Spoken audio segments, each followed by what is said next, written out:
An official good morning and good afternoon to everybody joining us here on the Corvus Gold webinar. My name is Kai Hoffmann. I'm the CEO of Soar Financial Group, and we're joined today by Jeff Pontius. He's the president and CEO of Corvus Gold. And just a bit of housekeeping before we get started. We are recording this webinar. We will be uploading this webinar to YouTube for later enjoyment as well. And we have on the GoToMeeting or the GoToWebinar app offers the opportunity to ask questions. You can find that on the right-hand side, so please feel free to type in any type of questions you might have. And we've also made the current presentation, or the presentation Jeff is about to give, available as a download in the handout section on the right-hand side. We have a few German-speaking investors on the line as well, so if you do have any questions in German, feel free to type those in. Gerne können Sie uns Ihre Fragen auch auf Deutsch stellen. Wir sind hier gerne bereit, diese zu beantworten und zu übersetzen und Ihnen hier die bestmögliche Erfahrung oder Informationen zu übermitteln. Jeff, I'm not going to talk much longer. This is your audience. Thanks for joining us. I'm going to unmute you in 1 second, but as discussed, let's run through the presentation for 20 minutes. You published some drill results this morning. We should definitely talk about. You raised $23 million in a bought deal from BMO.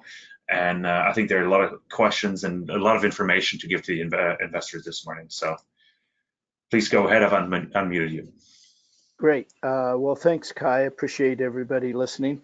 I think on this first slide, I'll just give everybody a brief little update on where things are as of now on the project site. This is a great view of the Motherlode historic open pit deposit, and then north of that, which is up in the picture here, is where our new discovery is. And a number of things we'll talk about today are sort of relate back to this slide. I'll just move the cursor around. Hopefully everybody can see that, but in the distance, you can see that brightly colored hill there. That's AngloGold's new silicon discovery. From what we know right now, it's a substantial new discovery.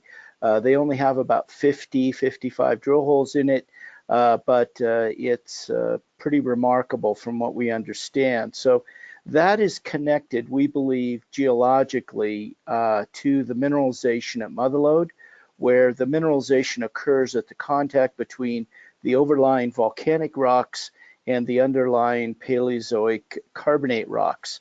And that's very important as we go forward.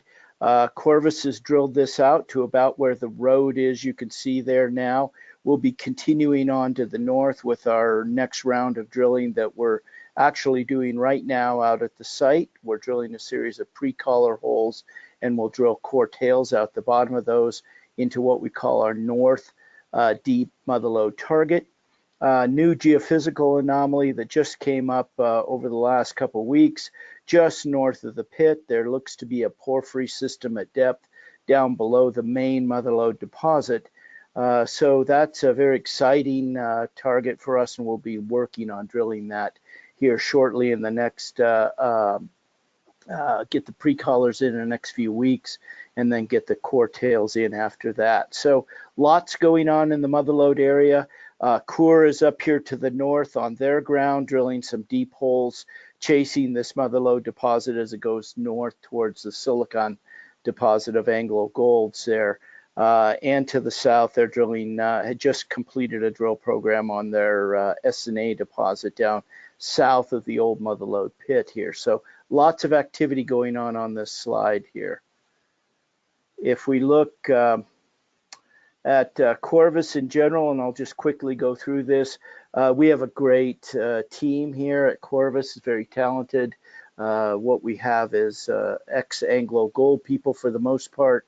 Recently, Ron Largent came in as our chairman. He was the chief operating officer for AngloGold. And so it makes the relationship between AngloGold and Corvus a very good relationship that has the ability to have cross-channel communication between the two groups, which is great for us, as AngloGold is our largest shareholder at 19.9% of the company and participated at 19.9% in the recent BMO financing. So good, talented team, lots of cash in the treasury, about 25 million right now, and a great success record as we've gone through time. discovering ounces in this district from day one till now at less than $20 an ounce. That's pretty significant for greenfields discoveries anywhere in the globe actually right now. And good performance of the stock over the last few years as we've continued to build value in the company going forward. Oops.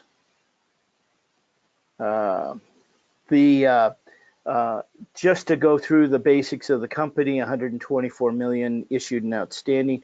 Corvus has never issued a warrant in the history of the company. That's pretty significant for a junior company. Basically, the shareholders, of which management is a fairly large shareholder, participate on the same level without any extra leverage. And that's been significant for us going forward, enabling us to see some real movement in our share price and not get hung up with overhangs associated with more of a warrant overhang and shorts on the stock.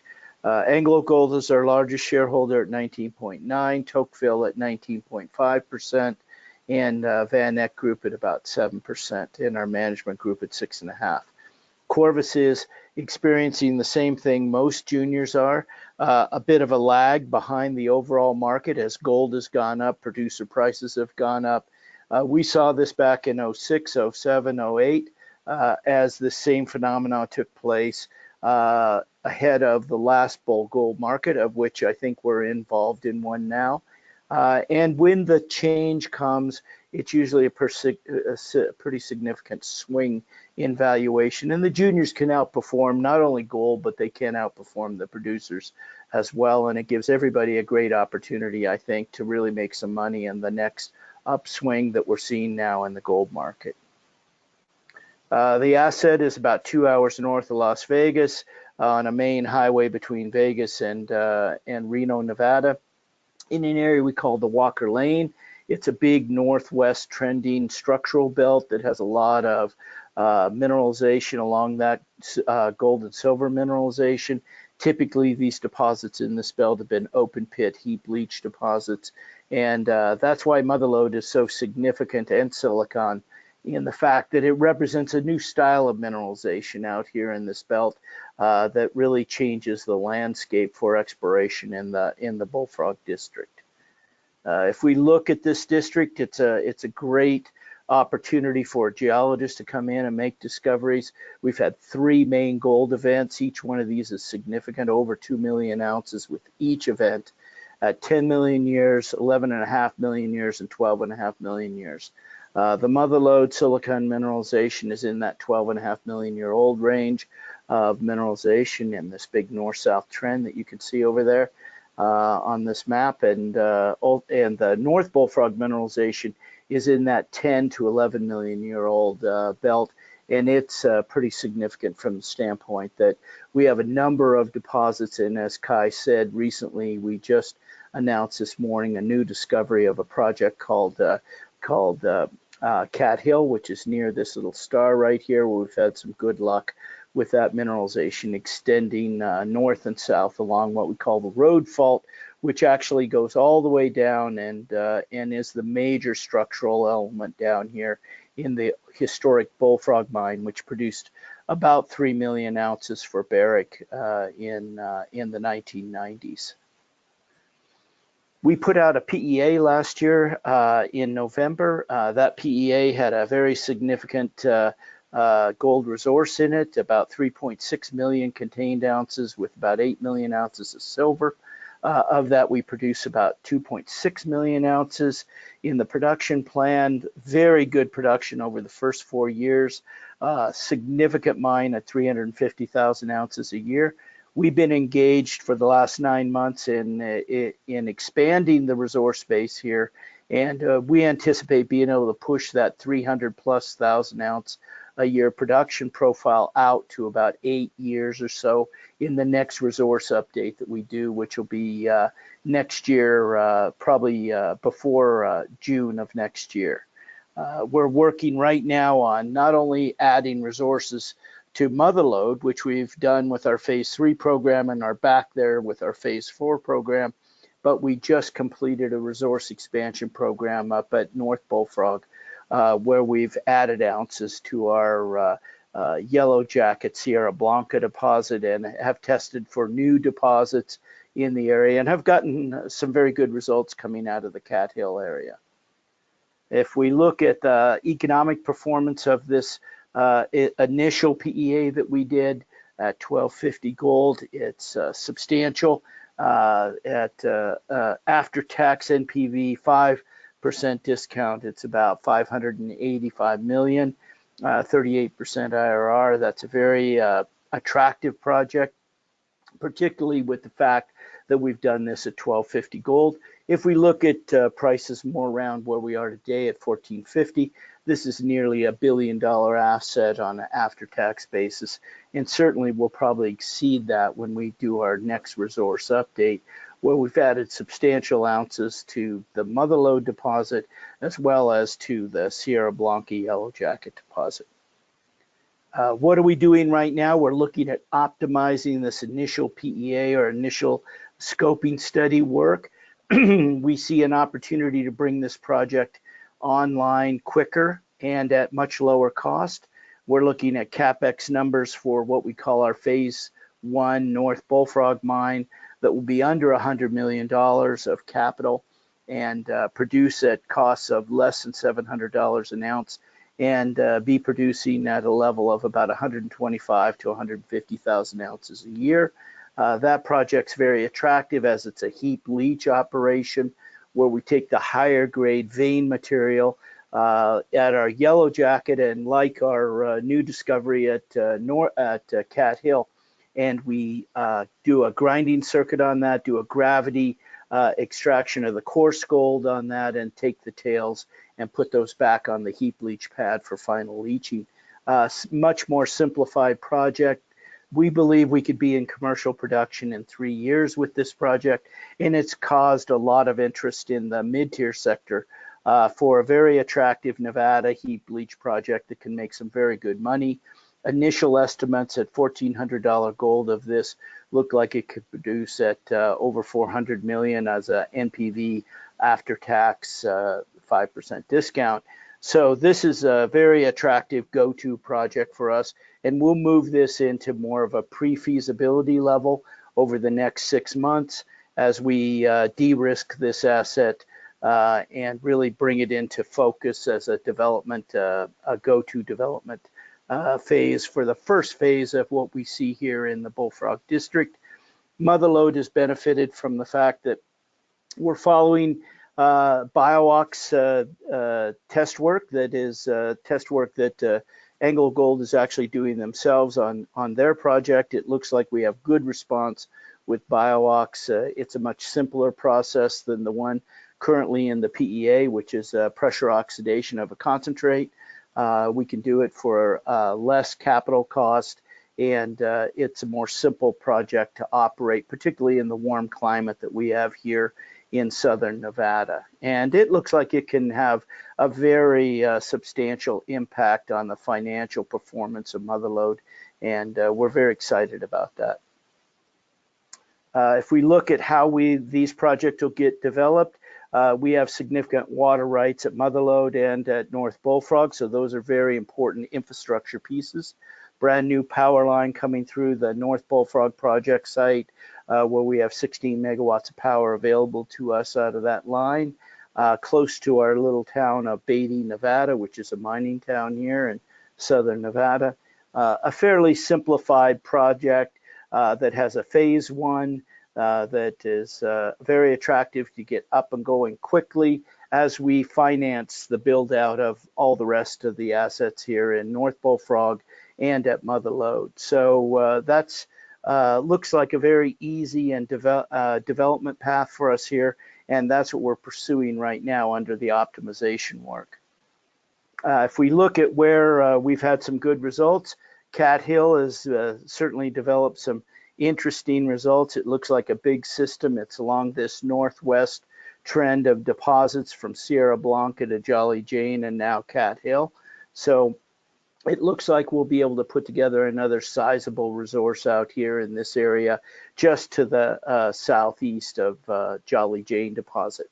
And in addition to that, we've had some good results come out of our North Jolly Jane area, and particularly the west side of the Sierra Blanca deposit, where we've had good results come out of there, which will certainly get incorporated into our phase 1 plan and be able to make that larger and more robust as we go forward with further work on phase 1 here at North Bullfrog. So lots of exciting news out there. We're testing some of our first deep target out in what we call our eastern steam heated zone. It's about 1.5 kilometers to the east of Cat Hill, and it's a substantial zone of alteration on the scale of the silicon alteration system that Anglo Gold has a little further to the east, and right on this northwest trend. So this is very exciting for us, and we'll be getting some of the first deep holes in that target here in the next couple months or so.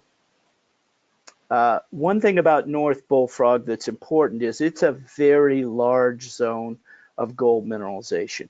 And when we look at higher gold prices, we can lower cutoff grades, and it looks like we should be able to make a much larger deposit if we were to model this at, say, $1,350 or $1,400 gold. So we have a second phase we're looking at closely now, and we'll see how that impacts or provides leverage for this project in the future as we continue on the development of this asset. Motherlode, pretty exciting news right now for us here at Motherlode. You can see the yellow area, which is our initial resource, 1.4 million ounces inside that polygon there. The white dash line is where we've drilled our phase 3 holes, which will go in to expanding the Motherlode deposit in the next resource update. But more importantly, we've identified a new deep zone with thick, good grade mineralization on the north end of our deposit as currently defined, and geophysical data that's come along that has identified what looks like a porphyry target below the main Motherlode resource base that we have right now. That's very attractive in the fact that that's a new style of mineralization, and it could be quite large. And we'll get our first hole into that in the new year, and if that pans out as a significant new discovery, we'll be able to continue putting holes down in that area and add possibly 1 or 2 million ounces to this deposit, which could push it past 3 or 4 million ounces and be a very, very significant new discovery here in Nevada. If we look at the geophysical data that we just got back, you can see this is an IP survey. It measures the conductive ability of the rocks, which means how much sulfide is in those, and it measures the resistivity of the rock, which is basically how much silicification is associated with those rocks. You can see we outlined the main Motherlode deposit pretty well with this survey in the upper yellow dash line here. If we look at the deeper area with red colors in it, those are very strong chargeability anomalies, significant sulfide mineralization at depth. And if we look at the resistive channel here, we can see that there's a strong silicification. Those are characteristic of the top of intrusive driven alteration systems. This is a big, thick sequence of dolomite. So what we see here is a lot of introduction of sulfide minerals and a big introduction of silica. So this is a very attractive target. It sits at about 150 meters below the main deposit and could be something very dramatic for Corvus Gold and really change the character of the company going forward. So really neat data that we have here.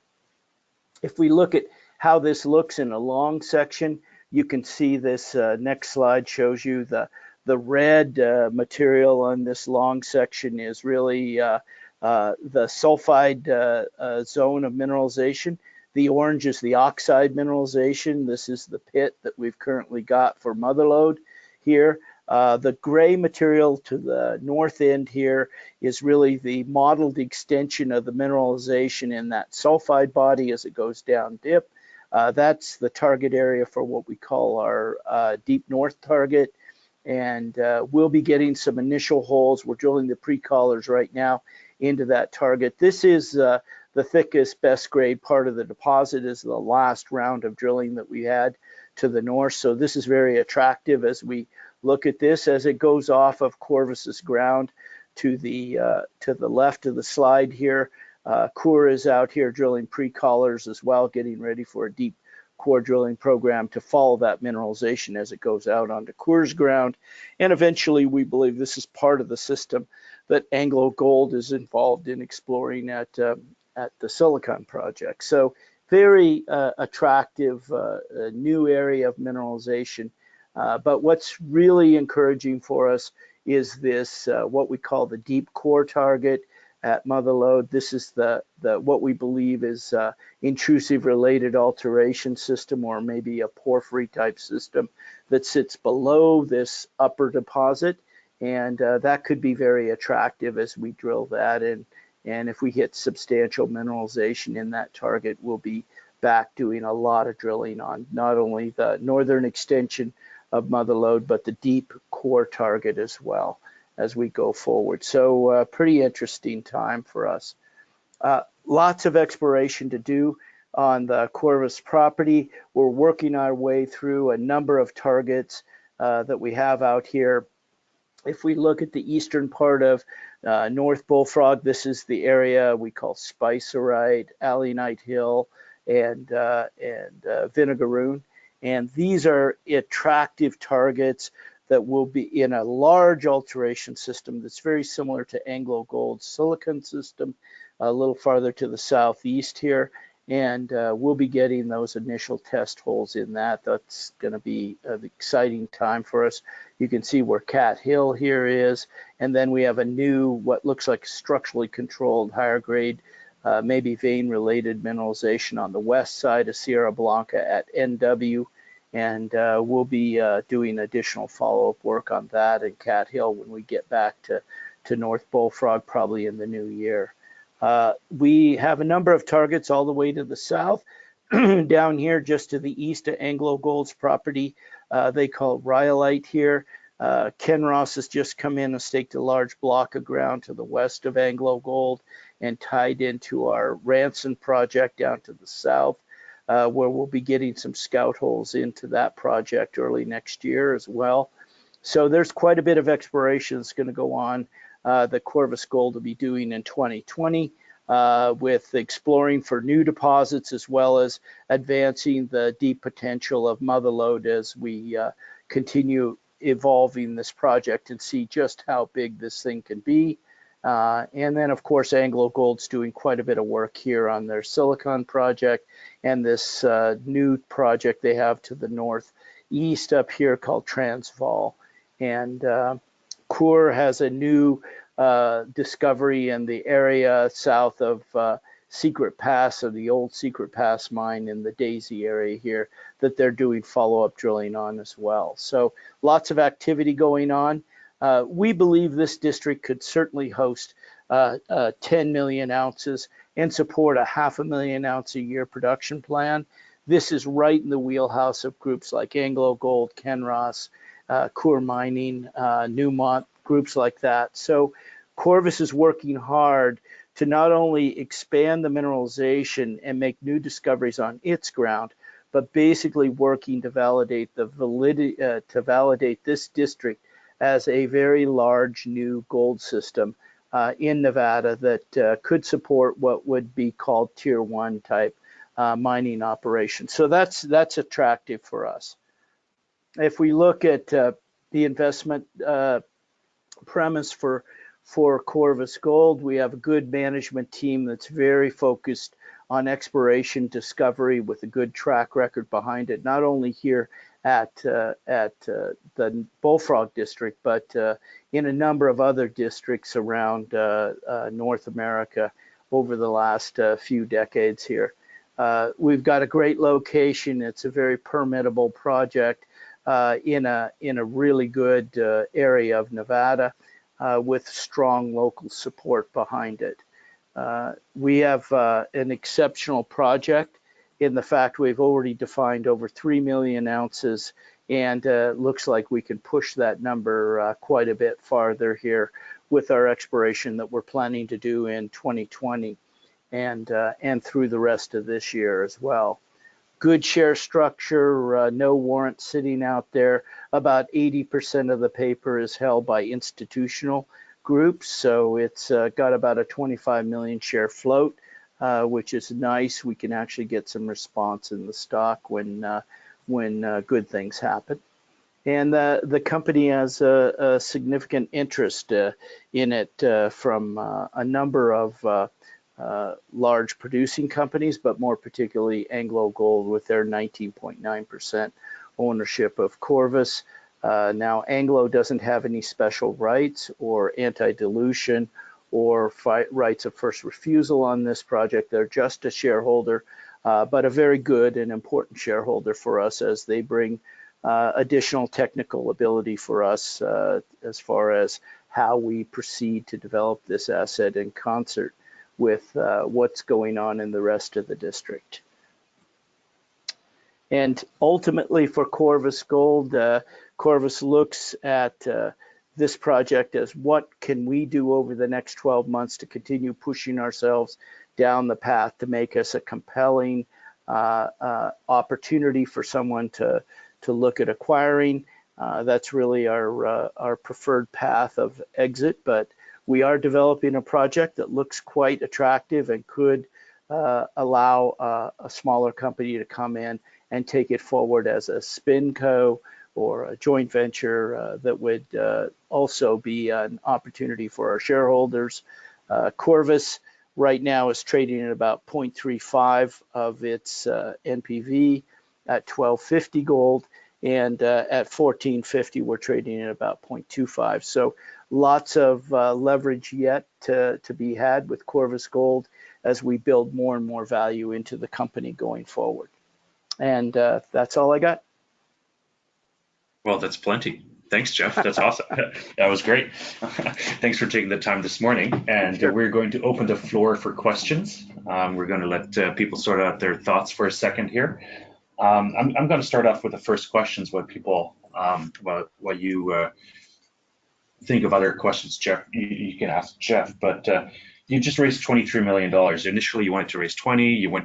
BMO felt the over allotment. Maybe you could talk a little bit more about the use of proceeds from that financing and what you're planning to do with us. Yeah, 2020 is going to be a big year for us. We're going to spend about $12 million on drilling and expanding the resource base, as well as getting a chance to test some of these new discovery targets.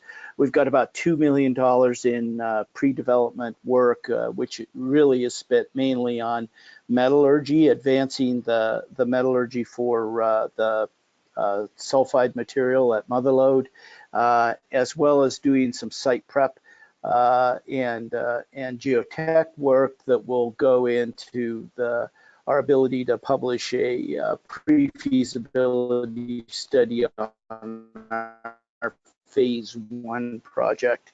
And then we have an ongoing cost running the project and the company of roughly about $3.5 million a year.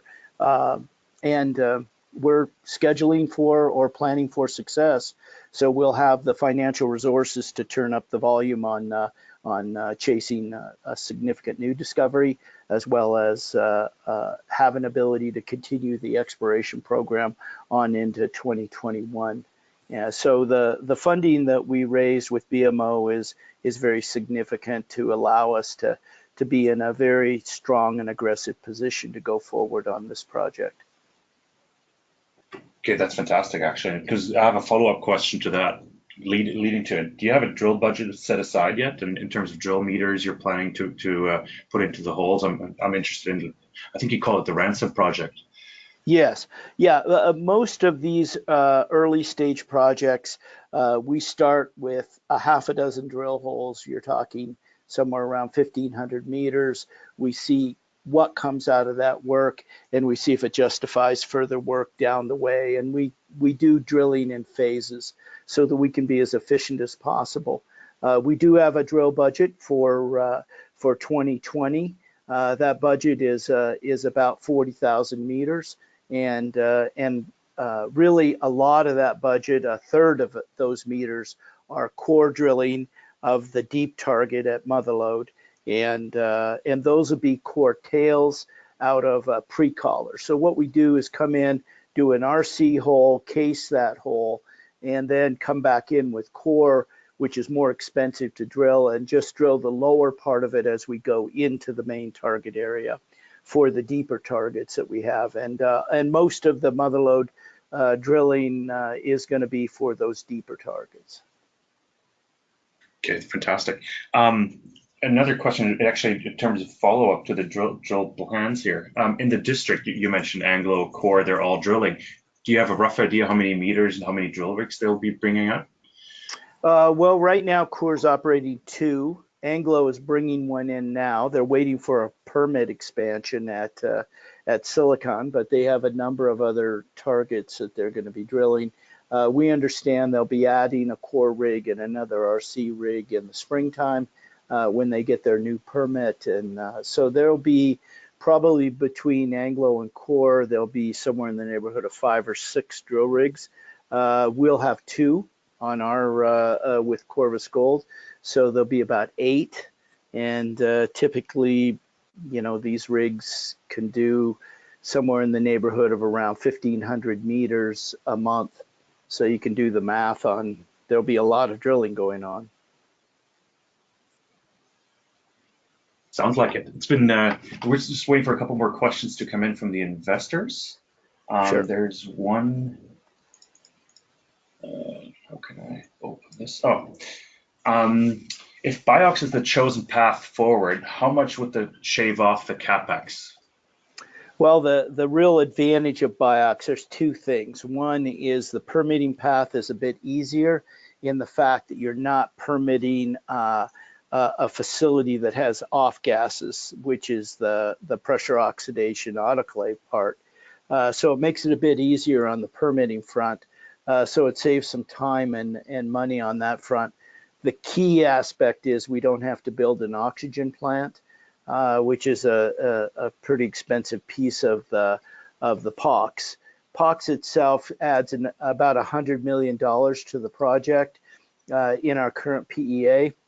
We think we can reduce that on the level of about 30 to 40 million by going with BIOX on the capital side. And on the operational side, it should save somewhere in the neighborhood of 10 to 15% on OPEX. So it'll be a positive all the way around for us. Okay, fantastic. We got another question coming back to the drilling. Do you have an estimate when you will plan to start the deep drilling? We're doing the pre-collars right now. So we have a series of those that we're doing. That'll take about 6 to 8 weeks here to get all those in and get the casing in the holes. And then we'll begin at the first of next year with the core rig. If the early holes are successful, we'll add a second core rig to be able to advance that quicker. So we'll look at expanding that deep core drilling starting at January, I think 5th, and then looking to potentially expand that in March. Okay, great. I have one more question. I don't think we have any other questions from the audience right now, so please feel free. Oh, there's a follow-up question just coming in. How was the Phase 1 program received at the Denver Gold and Beaver Creek conferences? I'm assuming that's in regard to the splitting the PA and splitting that into 2 project phases. Right, and we sort of socialized that the first time there with different groups that would be of interest. And really, we're talking about mid-tier mining companies that are looking for entry points that are not $500 million of capital, but more along the lines of a smaller mine that could be developed for that under 100 million. We had very positive response from a number of groups, just about everybody we met, that really see that as a real opportunity to get up and going. And I think when you look at not only mid-tier groups, but even groups like Anglo Gold, to get a project up and going quicker at lower cost, it really helps build your social license to operate in the area. And as we know, these districts are usually the first guys in producing have the opportunity to continue producing. So it's also a good way to consolidate a district with centralized production facilities. So I think when we looked at it and talked to some groups about this opportunity, it was very positive that you should go forward, give us more solid data on this, de-risk the asset a little more, and we really want to keep up to speed with how this evolves. So I think that was a very positive outcome for us. Okay, great. That was a good question there. I have one as well to sort of almost wrap this up a little bit, since we don't have any other questions lined up at this point. But maybe you can summarize the news flow again. I'm getting a bit greedy here as well, because you only put out some drill results this morning. But Yeah. when can we expect the next set of results or any other Well, news? typically what we like to do, and we were tied up in a blackout period here for during the financing, but what we really like to do is put news out every 3 to 4 weeks. Corvus, wants to keep that regular news flow, and I think you can look forward to that. There's additional drill results coming from North Bullfrog. There's a little more color on our geophysical target that we have here at the deep Motherlode. And we'll be looking at some of the first results coming with step-out drilling around the Motherlode deposit in probably early December. January will be a busy month for us because we'll have a backlog over the holidays of data. So you should be able to see pretty regular flow from us every 3 to 4 weeks, I think. And we like to keep the shareholders up to speed with what we're doing, whether it's good or bad. We want to get the data out there so that they can understand how the projects are progressing. And so far, things have been quite encouraging for us. No, that's awesome. Thanks for that, Jeff. And I don't think we have any other questions, unless you want to make any last remarks or so. I think we can end this here for today. Go ahead. What we see right now in the sector is very encouraging for me. We've seen a real recognition of gold price in this $1,400 to $1,500 base level, and I think that's critical going forward. What's going to happen, I think, is you're seeing mining companies that have budgeted and projected earnings based on $1,250 gold, and they're going to be reporting some substantial improvements to those earnings over the next, hopefully foreseeable future here. And that's going to stimulate, I think, investors in those big producing companies wanting more of that. And that's always a good thing for junior companies like us, because all of a sudden we become sort of targets along the way, and that's a good thing for us. And we know these production profiles are dropping off in the next few years, and it's going to be important for these guys to replace ounces. So that's great news, I think, from my part. Awesome. No, the trickle down effect is not to be underestimated here as well. So once investors realize that Barrick Gold is not the only gold stock in this space, they'll come looking at other opportunities, especially US listed or US based companies like yourselves. Everybody, thank you for dialing in. Thank you for your questions. I hope this was informative. We'll be uploading this session later this afternoon. And Jeff, thanks for making the time. And Great. We'll talk to you soon. Thanks.